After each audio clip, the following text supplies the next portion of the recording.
I guess Donald Trump is looking at different polls than everybody else. It is perplexing to me why you would be ceding all of this white space over the past 2 weeks to Kamala Harris and now Tim Walz. Yeah, I mean, look, I think it's interesting, and given the fact of the meetings before and things that we were seeing. I mean, he was in Atlanta, he was in Georgia last Saturday, he's in Montana, which is interesting. But I think it's also a strategic play. Remember, one of the things that's often said about Donald Trump is he doesn't, it's only about his campaign and the campaign for president. This is a true example of him going out realizing that if he wins the presidency, like he plans on doing in November, he's got to have the Senate, and that Montana race with Tester and Sheehy is a very key part of that. Are you trying to spin me by telling me that he's so far ahead that it's a good thing that he's only going to having one rally in Montana so he can help senators?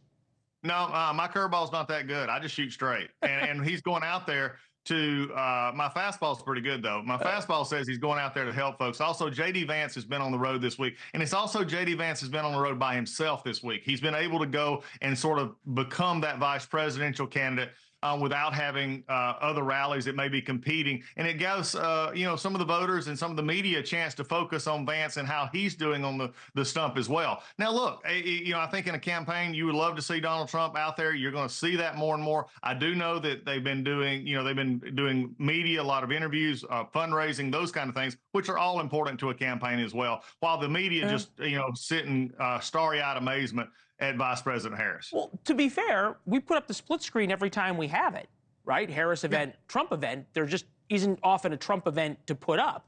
Harris has had more events this week than Trump has had since the RNC. Mm-hmm. Yeah, I mean, look, I covered Donald Trump in 2016, and it was like covering it was trying to chase after the Energizer Bunny, going from rally to rally to rally to rally. Now it's like trying to keep up with a turtle. I mean, you can take a break, you can have a Coke. Yeah. How is this guy ready to barnstorm? We were all talking about how this is like a Joe Biden-esque campaign.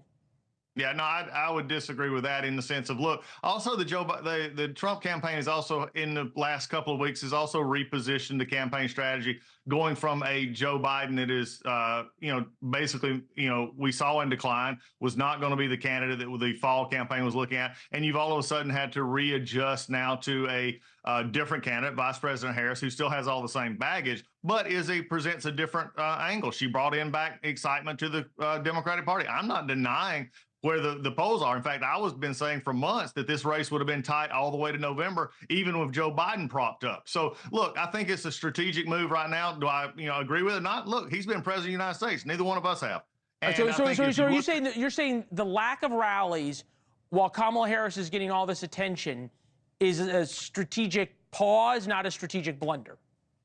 No, I think it's just part of a campaign. I think, again, you can look into the future. If we were looking at this 8 weeks, 10 weeks from now, or election day and saying, was it good or was it bad? You make the determination then. But when you're doing fundraising, when you're doing the media, when you're doing those things, and also remember, Vice President Harris had to be out this week. She's just introduced a governor in which 80% of American people had no idea who he was.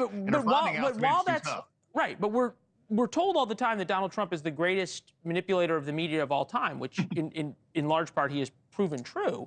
Yeah. While Tim Walz is being introduced to America and Republicans are complaining sort of minute by minute about how much coverage Harris is getting, Harris is the one making news. Donald Trump is holed up at Mar-a-Lago. I'm just perplexed by this decision. Yeah, I mean, is it different than you have seen maybe in a different time? Maybe so. But also at the same point in time, as I've said, it's not been, complete radio silence here. There has been the campaign working with J.D. Vance. And you had the press conference yesterday, which again highlights the fact that the choreographed part of the Harris-Walz campaign is that she can't speak outside a teleprompter. She's got the teleprompters are her reading glasses. She can't do anything without them. Well, so far she has not. I won't speak to whether she can or not, but at least so far she has not tried. Congressman Doug, she tried one time on the tarmac last weekend. It was a train wreck. That didn't work out probably as well as they had hoped. I think reasonable people could agree. Congressman, it's good to see you, sir. Have a great weekend. Hey, it's always good to be with you, Julie. Take care. Sir. Thanks for watching. Go to joinnn.com to find NewsNation on your television provider. And don't forget to click the red subscribe button below. to get more of NewsNation's fact-driven, unbiased coverage.